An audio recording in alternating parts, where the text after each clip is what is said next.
What is up, ladies and gentlemen, and your chosen binary? Chosen binary? What the fuck? Welcome, ladies and gentlemen, and your chosen pronouns. Today, I want to discuss player character choices. All right, so I've been watching a lot of D&D videos, of just content creators, people who just talk about D&D as opposed to games.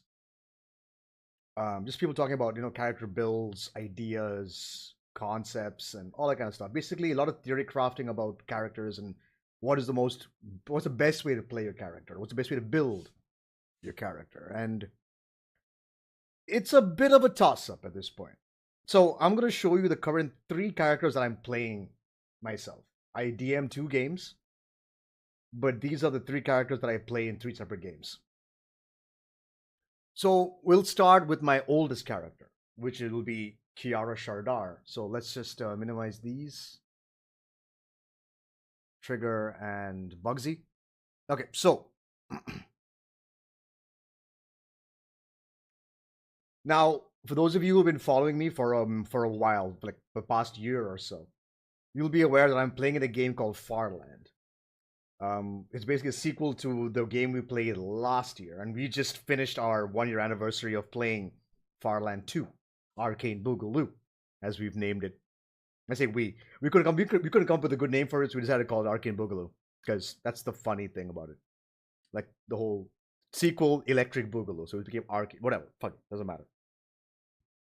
So in this campaign, our DM Steve wanted to do something different, where he allowed us to create Gestalt characters. For those of you not aware what the Gestalt system is, you pick 2 classes and you level them up at the same time. So essentially, what that means is at level 1, you're actually a level 2 character, and so on and so forth. So when you're level 20, you're a level 40 character, essentially. So you level up 2 classes at the same time. And the idea, of course, is to pick classes that complement each other. So, for example, you're probably going to go maybe fighter barbarian, or ranger and fighter, or maybe bard and warlock, or sorcerer warlock. Basically, you're looking for what's what I'm looking for? You're looking for synergy between classes because that's the most important thing, honestly. And I will tell you right off the bat, fighter works with everything. The fighter class is so versatile that it works with every single other class. So if you're ever in doubts of what the fuck to put into your Gestalt games, play a fighter as one and whatever else otherwise. I mean, some builds doesn't make sense for. Like, for example, if you're going to be a, let's say, Divine Soul Sorcerer, and you're going to go fighter, you're not getting a whole lot out of it because, technically speaking, it's kind of counterintuitive. Because let's say you're making a fighter because you want to wear heavy armor. Now, chainmail as a default item requires you to have a 15 strength to wear. Chainmail is the lowest class of heavy armor you can get, which has at base with no bonuses, 16 is your AC at base. So therein becomes the problem. You got a 16 AC. But you have to dump. So basically, when you do your stat roll, you're going to have to put, hopefully, you get a 15 somewhere, which you can put into your strength. So you can wear said heavy armor. Otherwise, it's pointless, right? I mean, you also get you get heavy armor, medium armor, and light armor as well. Sorcerers normally wear no armor, and they use mage armor as their way to give themselves an AC boost. So fighter is always good, and plus the best thing about fighters and sorcerers is because sorcerers have meta magic. Action surge. Action surge is fucking insane because it basically gives you an extra action. On top of that, with haste, you have a hasted action as well. So you can just go attack, bonus action, do whatever you want, use meta magic, action surge, cast another spell. Which is why the fighter works well for any class. Because you do multiple things in one turn, which normally is game breaking, because you can't cast 2 spells on a turn.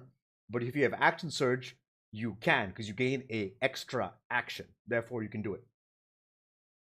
So, my character here, Kiara Shardar, is a artificer wizard. Now, my initial idea was I wanted to play an Order of the Scribes Wizard because I think the Scribes Wizard is amazing. I think it's a fantastic class because you get free transmute spell because of your awakened spell book. Um, you can copy spells faster than anybody else can. So essentially, let's for example, let's say you are an evocation wizard. Evocation, so normally to put a spell into your spell book, which is what wizards have to do, you need the inks and you need the paper. Luckily for most people, when you get a spell book for the first time, it has 100 pages. Talk to your DM on how he rules on you writing into that. Because essentially what it means is, for example, in our games, a first level spell will take 1 page. Second level spell, 2 pages. Third level spell, 3 pages, and so on and so forth. Now, the normal rules for scribing spells is 2 hours per spell level and inks worth 25 gold pieces. But if you already have the paper, and normally it's paper and ink worth 25 gold pieces. So what ends up happening is you only have to spend half of that. So 12.5 gold worth of ink. So say 12 gold or 13 gold just to make it rounded for the inks alone, because you have the paper already. But it's 2 hours per spell level. So to describe a third level spell, that's going to take you 6 hours to scribe, to put into your book. Now, where the scribe wizard comes in and makes it even fucking amazing. One, you don't need ink. You don't need ink. Because you have something called the Wizarding Quill. I believe, let me see, look at the abilities here. What was it called again? Wizardly Quill, yeah, basically. So as a bonus action, you can summon a quill out of nowhere. It doesn't need ink. You can write with it without a problem. And every time you spend to copy a spell into your book equals to 2 minutes per spell level. I can scribe a 9th level spell in 20 minutes. Which any other class, even if you're an evocation wizard and you're scribing an evocation spell which takes half the time, I still can scribe that spell faster than you can. So what ends up happening is most times wizards have to spend a lot of downtime. They need a lot of downtime. Like say they discover a spell scroll which they want to scribe into their book. They have to spend an inordinate amount of downtime just to scribe that spell, and sometimes they have to do it over a long rest, and they may not get their long rest. And if they don't get their long rest, they don't get their spell slots back. And wizards, despite having a fuck ton of spell slots, you are constantly casting spells because that's what you're good at and that's what you're going to do. So people say Scribe Wizard is not great. I think it's fucking amazing because the Scribes Wizard has more opportunity for more spell choices, for more variety and more options than any other spell class, like any other wizard class in the game. Like other ones have some fantastic features, of course, like the Evocation Wizard. When you use an area of effect ability, you can use Sculpt Spell to make sure that, let's say you want to throw a 9th level fireball into the middle of a fight, you can choose all your allies who are in the fight. They save automatically, take no damage, only the enemies take damage, which is a fantastic ability. It's great. But if I want to scribe fireball, it'll take me 3 hours to do so, when for me, it'll take me 6 minutes. And I can still use fireball just as effectively. So the Scribes Wizard is one of my favorite like wizard subclasses that ever came out. Up until then, I've been humming about playing a wizard. Once I saw the Scribes Wizard, it's amazing because immediately the amount of money and time you have to spend on doing things has reduced significantly, which makes it a lot more worthwhile to play in a long range. Like if you're going to play a one shot, play any other wizard you want. But if you're going to play a campaign, I would highly recommend the Scribes Wizard. Also because of your Awakened Spellbook, you can transmute your spells as well. So let's say, for example, I have Mind Sliver and I have Firebolt. I can turn my Firebolt into a Psychic Bolt. Let's say the enemy up against has resistance to fire damage or is immune to fire damage. I can immediately go, okay, I transmute that spell and turn it into a Psychic Bolt. Now, sorcerers can do this too, but sorcerers have to spend a sorcery point to do it. I can do it for free once per turn. I can turn a fireball into a thunderball or a lightning ball. It's amazing. As long as I have a spell of the same level, which works out for it. Like, for example, let's say I'm going to cast Magic Missile at level 2. I can turn those magic missiles from force damage into psychic damage because I have Tasha's Mind Whip, which does psychic damage.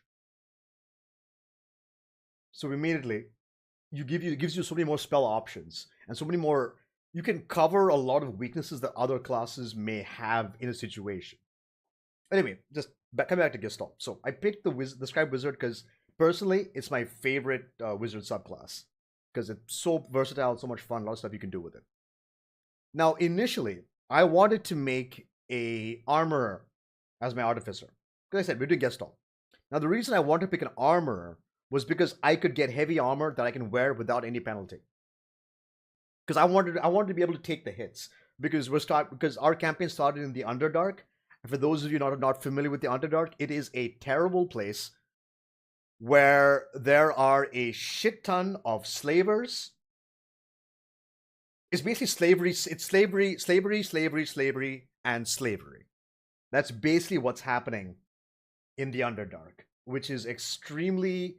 It got quite difficult for some of us to play through it. Even Steve was having problems running it because it's bringing up the moral dilemma. It's causing you to start thinking about what your style. I mean, everyone knows slavery is bad, without question. Like, we want slavery to stop.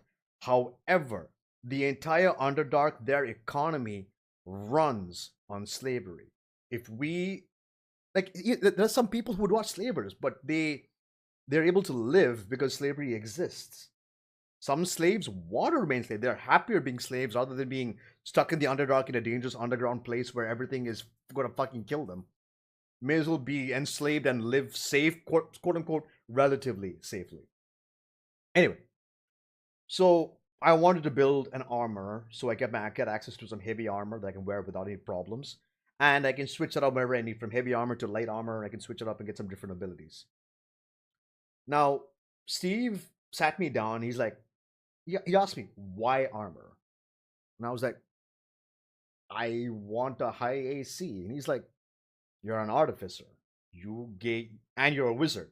You gain access to the shield spell. You gain access to mage armor. And because you're an artificer, you can also have a shield. So immediately I'm just like, yeah. And he's like, here's an idea for you. Go alchemist instead. I was like, why alchemist? Now, unbeknownst to me, because artificer is not a class I've really gone into before, but now that I've played one, I think they're fucking amazing. One, infusions. You can infuse your friends or yourself with abilities and magical properties, increase their AC, give them like infinite ammo so I can give my ranger infinite ammo. Our ranger Shiv does a metric fuck ton of damage on his turn because he's a goddamn Gloomstalker ranger, which is unequivocally the best ranger subclass in the game. Can you please fuck off? Thank you. Yeah, there we go. So he's in being an alchemist. I'm like, why is that? Because I realized that our team has no real healing. Hey Shay, what's up, Kakashi? No real healing on the situation. So he's like, first off, alchemists, artificers get healing word. Healing word is without question one of the best spells in the game. 60 feet of range. You gotta be able to see the target, but you see the target, 60 feet of range, 1d4 plus your intelligence modifier as healing. It's a very powerful spell. It can change the tide of combat. Someone drops, say your fighter or your barbarian or your paladin or whatever, your front, anybody just drops. They're unconscious. Immediately, healing word, bonus action, healing word, get your ass up, back in the fight. Or get up and run, something or the other. So essentially, it's that whole idea of being able to keep people alive. Now, initially, my idea for my character was to be a blaster along with some support spells. That was my initial plan. But then I've realized that our team composition was a paladin barbarian, a gloomstalker druid, a moon druid, by the way. So it's a he's a zealot barbarian, oath of glory paladin. Oath of glory. We have a gloomstalker ranger moon druid. We have a undead warlock with draconic blood source, draconic bloodline sorcerer, and we also had a bard rogue. So DPS was taken care of. DPS was completely taken care of. So I got relegated to being support. Now initially I didn't like it. I was like, I want to do some fucking amazing blasting shit. I want to throw out fireballs. I want to throw out damage. But then as I got into playing and playing and playing with the character, I realized I like being a support. And by support, like I said, I'm support and utility. I've got healing. I've got crowd control. I've got buffs. I've got debuffs. And that has become my role as Kiara. She is the intelligent, like, she's the smartest person in the group because her int score is 19. Technically, it should be 20, but we'll get to that later. Score is 19, so she's technically, quote unquote, the smartest person in the whole group. So I'm the one doing the figuring out of puzzles or ideas. I was even voted to be the leader of the group. It's still a committee, but I have final say, essentially. So it came down to the fact that I had to choose to become a support, which I did begrudgingly first, but now I'm totally into it. I love it. We're level 6, which equates to a level 12 character. So if you've noticed, like, a lot of my spells that I've prepared on my sheet are all extremely support oriented. Like, you've got Cure Wounds, Fairy Fire is a debuff or a buff for my characters, Healing Word. Like, a couple of these spells are always prepared for me, but my point is, this is all these spells I've chosen are there to support and make my team do better. Make them stronger, make them do damage. My job is just there to fuck up everyone's day and let my party members do all the damage, which they are extremely efficient in doing, considering we've killed several dragons, a couple of mind flayers. I mean, it's just Shiv alone is just fucking nonsense. My job is to fuck up. My job is to fuck shit up. I am there to make enemies' days horrible. But like, I could have min-maxed. At level 4, I could have picked an ASI and gone for a 20 intelligence. So my saving throw DC goes up. But Steve was like, why don't you pick up telekinetic? Because I had a 18 intelligence. Because I rolled really well on my stats. Like, you have 18 intelligence. I'm like, so Steve asked me, like, level 4, what do you want to do? Do you want to take an ASI or do you want to take a feat? I was thinking, putting it into ASI, get a 20 intel. He's like, it makes sense. Or, I'm like, go on. Here's an idea for you. Pick up telekinetic or telepathic. And I was like, interesting. He's like, yeah, because it'll have story implications. So initially I was like, story implications. Okay. I see what you're putting down, Steve. I'll play along. I did it. And what ended up happening was I was able to interact with objects that no one else apart from specific races could interact with. Like, for example, Duragar are psychic dwarves, essentially.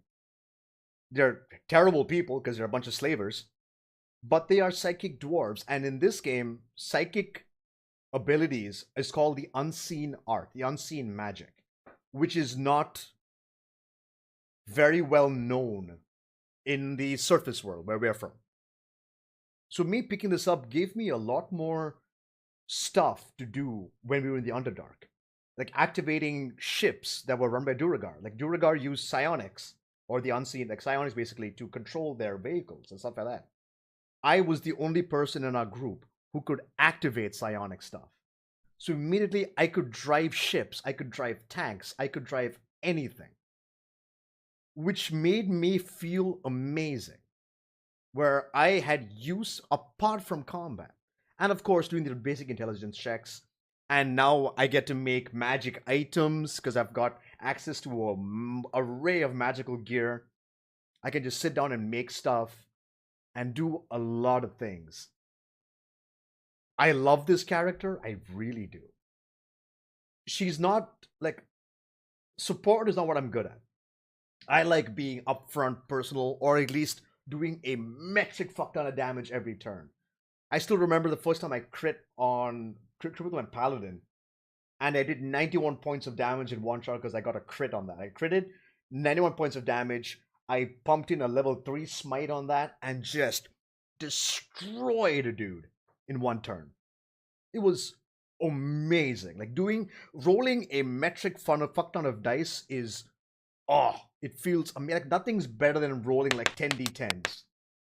I don't know how many it was, I think it's more than 10, but whatever. Like just hearing that sound, that was 12. I was close. But things like, yeah, 76 points of damage. I just rolled. Seeing those numbers roll is so satisfying. But then, things started happening, and I'm like, okay, support. Okay, support. Healing. I've become a healer. I can heal better than a cleric can at this point. The only one who can heal better than me is a life domain cleric. Every other cleric, I heal better than them.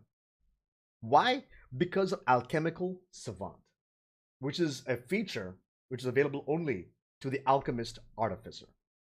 When you have Alchemical Savant, so let's say, okay, my healing word by default does 1d4 plus your modifier. If you're a cleric, it's wisdom. If you're an artificer, it's your intelligence. So my intelligence is +4. So 1d4 plus 4 is my healing for blah, blah, blah, blah, for healing word.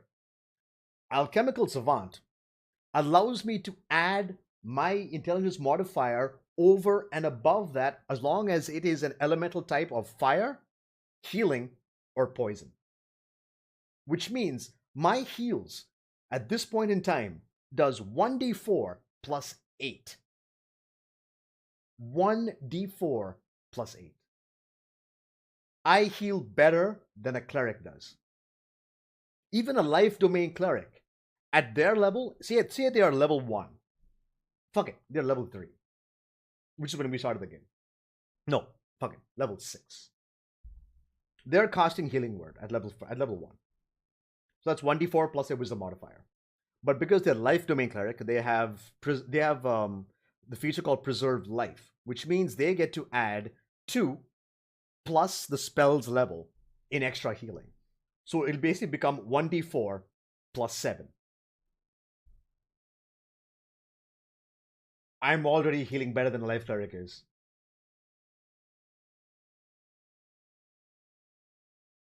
That's amazing.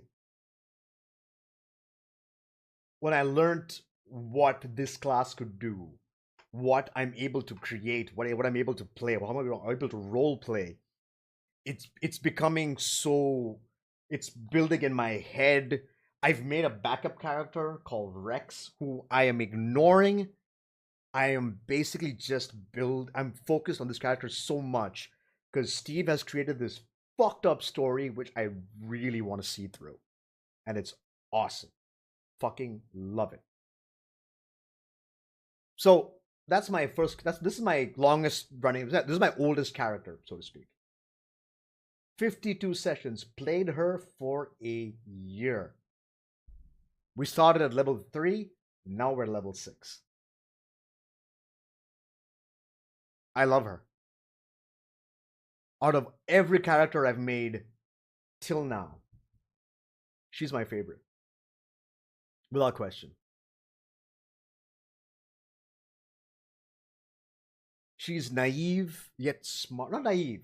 She's curious yet smart. She will do things that are extremely risky just for the sake of knowledge or information or anything. And that's what I love about this. And she's not min-maxed. So essentially what we did for our game, so for those of you not aware, in my game, Steve's game, and Conrad's game, we use a rule called you roll for your stats. Always do a dice roll. which works out to 46 and remove the lowest. However, in our rules, you can keep rolling until you get a minimum of 215s. Minimum 215s.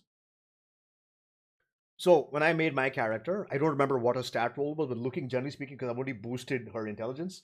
So she had a 16, I believe, in int, and a 16 in constitution. So immediately, as a tiefling, and because of Tasha's rules, I picked +2 intelligence, +1 constitution, because I want health. I want to be able to get more health. I want to be healthy. I've got 68 HP, which is unfortunate because if it's one more, I'll be like, yeah. But I got 68 HP, which is great. So this is what we this is my favorite character. I love her a lot. I don't want her to die, but shit happens. D&D dice rolls. I nearly died once. Like I would have been erased from existence if I had failed that saving throw. So what I ended up doing, luckily I had inspiration. I re-rolled that save and I did not die.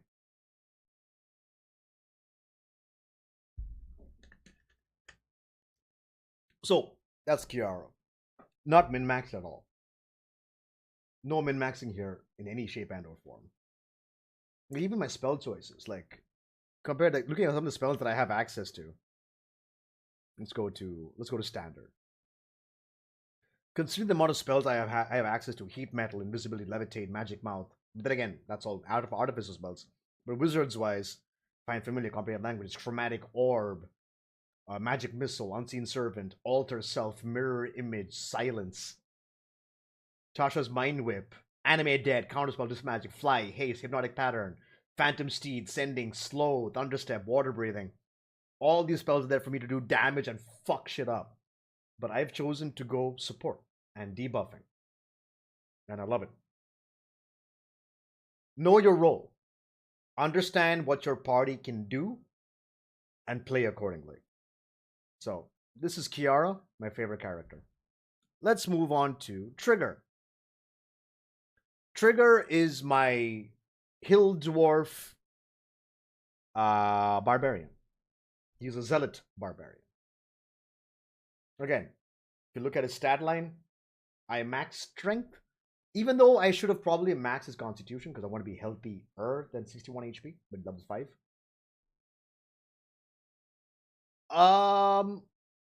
But you know, max his strength because at this point in time in the game, we had lost a couple of players and we needed a frontliner who could do damage. So I decided I'll be that guy. I'll be the frontline, beating people the fuck up, raging out, and just smacking people with fuck off hammer. Again, not min max. I mean, I suppose you can say some degree of min maxing. Like my lowest score was int and charisma, and that's perfectly fine. I think I rolled like an 18 on my strength or something. No, I rolled 16 on strength, and then I pumped that up with ASIs. Again, Trigger is extremely. He's as generic as a dwarf gets. He loves alcohol, hence the name Trigger Alebeard. His beard constantly smells of liquor, be it wine, ale, beer, whiskey, whatever it is. He enjoys his drink. He also has a set of brewer's tools, and we're now in hell, and he's going to make liquor in hell. He might even open up a tavern in hell. Would be fun. But again, he is a zealot barbarian, so he can just do whatever the fuck he wants. Rage, beat a motherfucker over the head with his warhammer.